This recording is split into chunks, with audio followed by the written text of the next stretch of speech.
XFL Jim here to give you the latest scoop on everything football. Shout out Patrick and the people. Let's fucking people the Patrick to you. It's XFL Jim on Patrick and the people.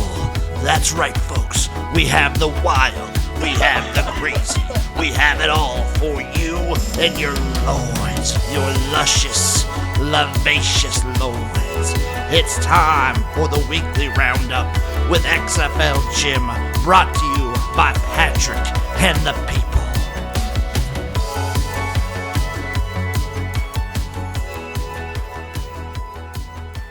Let me start off the show by explaining to you exactly what the absence has been for me. Why I have been not around, so to speak, for the last few weeks.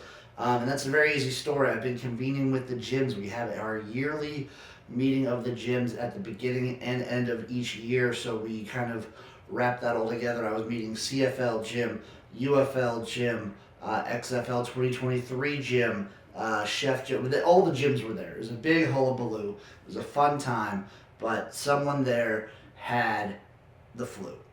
And I got it. I was sick. I was sick for multiple weeks. I was basically laying in bed, shivering, then sweating, then shivering, then sweating. It was something. It was a whole ordeal. I don't need to bore you with it, but that's where I've been.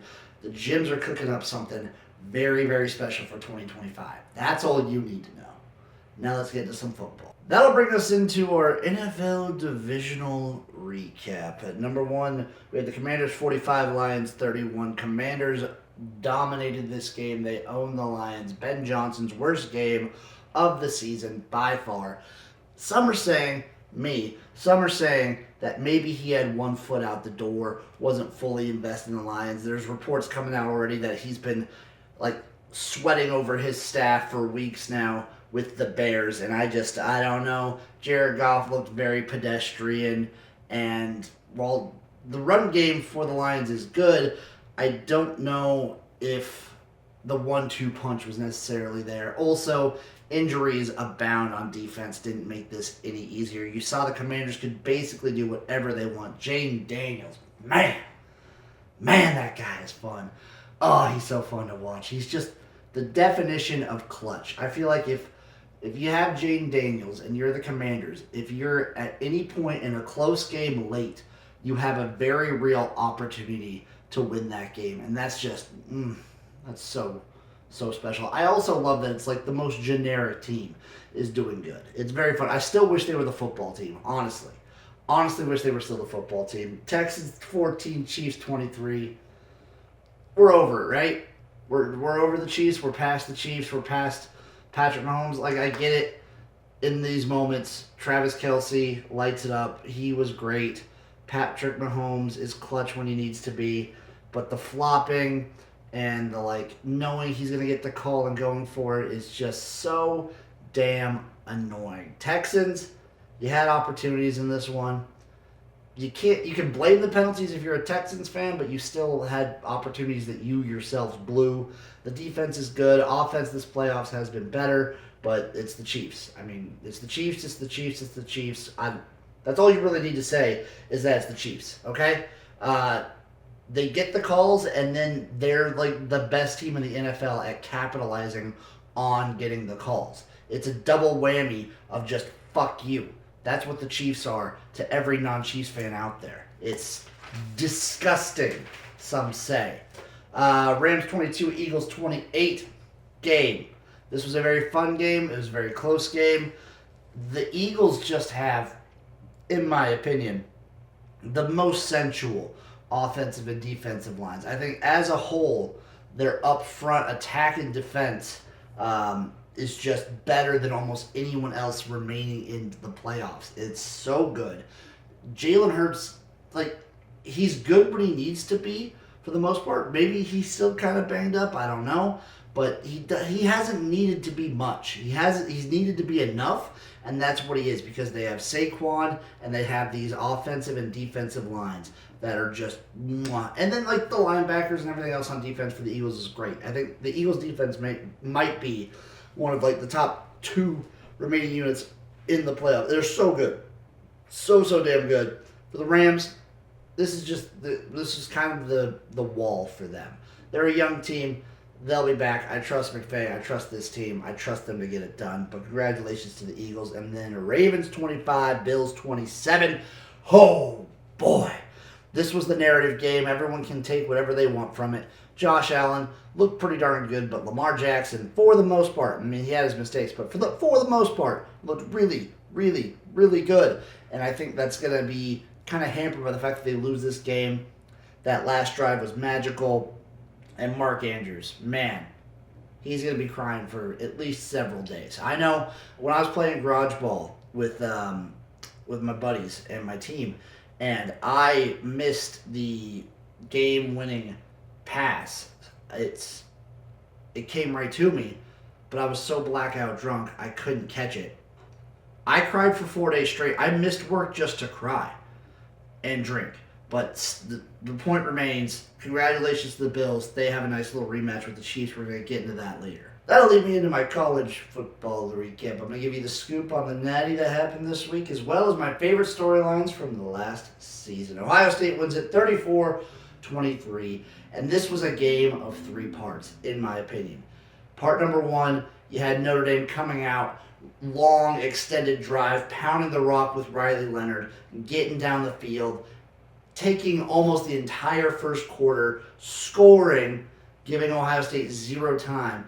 Maybe you're thinking, oh, this is going to be a really close game. Maybe Notre Dame can keep this going. But also, in the back of everyone's head, we see Riley Leonard throwing up on the sideline. We know that's not sustainable. And then Ohio State, from the second quarter to like mid to end of the third quarter, domination. They owned Notre Dame. It was not even close. Will Howard was amazing. Jeremiah Smith, amazing. The running back duo for Ohio State, amazing. And Notre Dame could do nothing. And then the third part of the game, Notre Dame sort of starts to mount a comeback. Ohio State keeps them at bay, but they keep coming. They get within 8. They do some dumb field goal thing when they're down 16. That would only make it down 13, but it's whatever. Ohio State has penalties. They are sloppy, but in the end, Ohio State gets the dub. Jeremiah Smith basically gets left alone. Some poor schlup has to defend this demon, and it's over from there. Congratulations to Ohio State. They won the inaugural 14 playoff. Now they win the inaugural 12-team playoff. That's just kind of what they do. They're great season for Ohio State. Still sucks you lost to Michigan, but boo friggin' who. You won a national championship. Now for my favorite storylines. I'm just going to go through these. Arizona State, fantastic. Cam Scatterbo, beautiful. Indiana, 11 Indiana is something that we should always celebrate. The fact that it was getting shit on is disgusting. That was amazing. Vanderbilt, when they beat Bama, and just the Vanderbilt season, Diego Pavia there, has been so fun to experience. The Cal rhythm was so much fun. They didn't get a lot of wins, but they had a lot of effect, I believe, on the whole college football landscape. They got game day. They got game day. The Pac-12 teams thriving, like Oregon doing really good. USC, not so much. Cal and Stanford also not so much. But in the Big 12, Colorado doing really well. Utah, not so much. But Arizona State doing really, really well. Arizona, not so much. But the Pac-12, a lot of Pac-12 teams did pretty darn well. Army and Navy, both teams, just chef's kiss on that. BYU, fun story for most of the season. NIU over Notre Dame, one of my favorite upsets of the entire season. I know I'm leaving a bunch out. There's a ton in there. This has been a wonderful bowl season. Was wonderful. The regular season was wonderful. Bowl season was wonderful, and honestly, the playoffs were wonderful. This has been one of my favorite college football seasons in a while. Boy, do I love me a car. I sometimes want to have sex with my car, and where's the best place you can go to get car sex accessories? That's right, it's AutoZone. We got your lube, we got your bangers, we got your mash, and we even have your gay boyfriends to help you out with this car. Want to have sex with your car? Make sure you head on down to AutoZone, where the only lube you're putting is in that exhaust. Damn right. And now, I want to talk to you about the conference championships of the National Football League. We have the Commanders and the Eagles in the NFC, where the Eagles are soaring to 6-point, I'm saying 6-point favorites. The Commanders, can they get it done? I don't know. But they did it before when they knocked Jalen Hurts out of the game. This one, I'm saying this one, it's gonna be different. It's gonna be different. But I like the Commanders and the clutchness of Jaden Daniels to get it done. To get it done. Then the Bills, I'm saying the Bills, facing the Chiefs. In the playoffs, yet again, the Chiefs are 2-point favorites at home. And that's why I think the Chiefs will get a win yet again. They'll win yet again because the Bills cannot. No, they cannot beat the Chiefs in the postseason. My Super Bowl is the Chiefs versus the Commanders. And the Chiefs, yes sir. And the Chiefs, yes sir. They will three-peat. And everyone will hate it.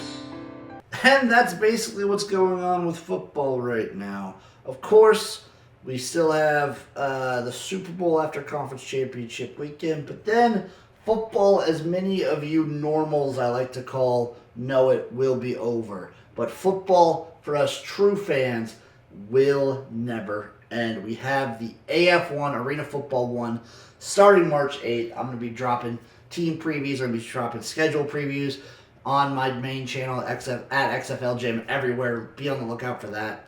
UFL, March 28th. My baby, my pride and joy, my glory. I will be dropping team previews, schedule review coming up soon. There's a lot that's going into this UFL season that I'm excited for. UFL Jim is excited. Arena Jim is excited. CFL schedule just dropped. There's a lot of football still to happen, and I will guide you through every bit and nook and cranny of this beautiful football world. Don't you worry. The UFL previews, I'm going to give you a little something to wet your whistle. But the main stuff's over on XFL Jim. Shout out Patrick and the people. Shout out you guys for watching. Shout out for listening. It gets my nips hard. It rocks out. You can see it right there. You can almost hear it. You heard that. I heard you. Love you guys. Like and subscribe. See you next time for another weekly roundup.